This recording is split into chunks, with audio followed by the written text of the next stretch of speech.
Hey, how you doing, everybody? Welcome back to another edition of 5 Questions Friday. Today, I will be answering questions from the standpoint of a for sale by owner. Should someone sell their home as a for sale by owner? That depends. Selling a home, is strenuous work, let alone trying to do it by yourself. But the question should really be, is it worth, you losing value for you to do it yourself? Also, another question would be, do you feel as though you or an agent would get, better value for your home? To be honest, I don't see anything wrong with, a homeowner trying to, sell the property by themselves, trying to, possibly net the most, money out of the deal. That's perfectly understandable. What's the process of sale as a for sale by owner? Selling your home is challenging in itself. If you take the time to educate yourself, though, it may work out in your favor. Ultimately, the process goes like this. First, you got to set a price. You got to take a look at what's going on in the area as far as comps, what's been selling, how fast it's been selling. I would say go back maybe 6 months. 6 months should give you a wide enough range to come up with a decent price for your property. Secondly, I would tell you to figure out how to market that property. You can do something along the lines of posting ads on Facebook. You could also put it in Craigslist. When I say Facebook, I mean Facebook Marketplace. You may have some luck there, but don't be surprised if you don't get the traction that you want. Next, I would say you could try one of those flat fee MLS sites. Even with doing that, you look to pay at least 2 to 3% commission to the buyer's agents. 3, you have to be able to sort out potential offers.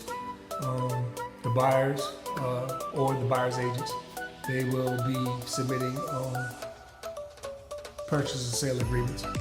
In the event you have multiple offers, it's up to you to keep those lines of communications open with those potential buyers and also those multiple agents. Lastly, closing the deal. That's basically the final step of the process. This is where improper planning can basically hemorrhage a deal. Delays cost time and sometimes countless amounts of money. Making sure that the repairs are done or completed, that's one of the biggest steps. Finding a title company, that's something that's very serious. Opening an escrow account and depositing earnest money, and also cleaning up any details, final details that needs to be done to get the deal finished. Do I need a lawyer? The simple answer is that's depending on what state you live in. I know here in Georgia, yes. Who pays the realtor? The money question. This is always something that is asked or discussed outright. But that's something that's negotiated between the seller and the buyer's agent. Preferably before the property is even shown to a potential buyer. Something that I would suggest that the seller do is basically whatever platform or means of advertising that they're using, that they are or are not willing to pay a commission to the buyer's agent. That would cancel any confusion as to who pays what monies or anything of that nature. What should a for sale by owner avoid when selling a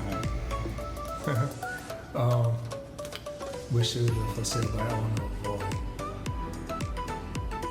To be honest, not working with me.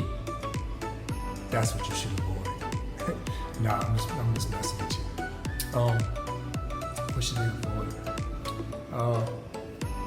I would say believing that your home is worth more than what it really is. That's kind of a big one. You can go on the internet and plug in,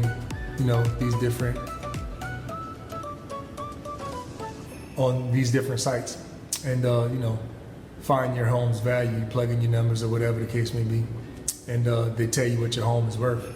And basically, not saying that they're way off, but it puts an idea in your head that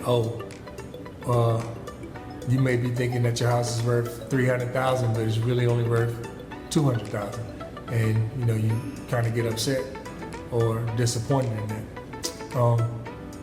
Basically, until the house is appraised or a agent comes out to help you find a true value for your home, don't set your expectations so high to where you're subject to be let down.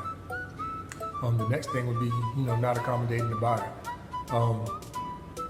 having strict showing times or showing days, or not willing to bend a little bit if a buyer said that their appointment was at 5 o'clock or whatever, and they called ahead and let you know that they may be running 10 to 15 minutes late. Okay, now you say, well,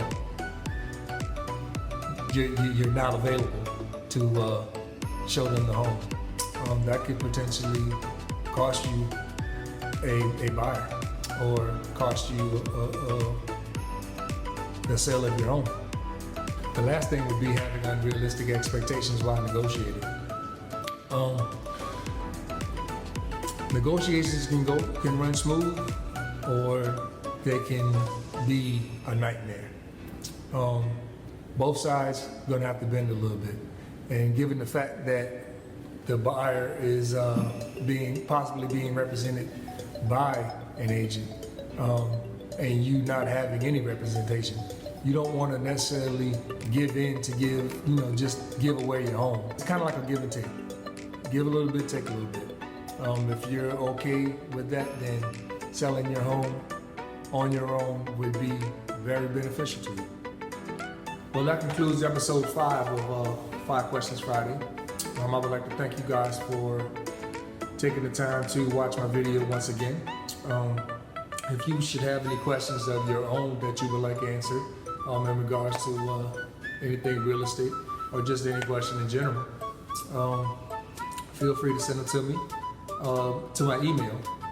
You can reach me at othelhampton.realtor@gmail.com, or you can send them directly to me as a text message to 912-574-2429.